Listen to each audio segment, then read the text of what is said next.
Né à Djibanar dans le Balantakunda, Sana Jonas Amos Sadio, enseignant de profession, a rendu l'âme le 13 septembre 2023 à l'hôpital militaire de Ouakam à Dakar, des suites d'une longue maladie.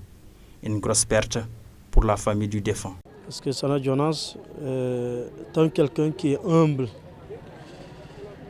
qui aime ce qu'il fait.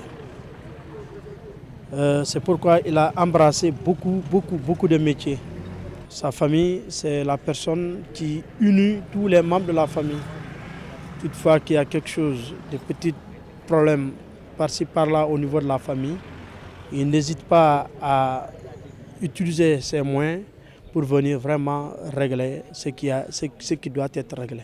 Ses collègues enseignants retiennent de lui son franc-parler. Parler de Sana, on peut parler de Sana 48 heures sans terminer.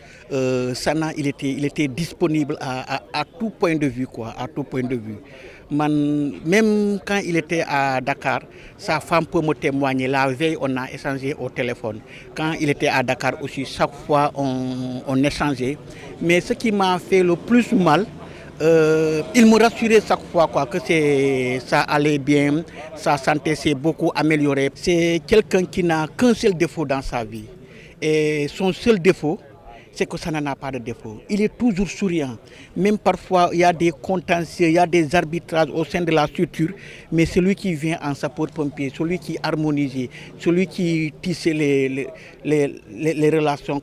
Sana a également été un arbitre et participé à la formation de la nouvelle génération d'arbitres établis dans la région. Sana, je l'ai connu en fait plus de 25 ans.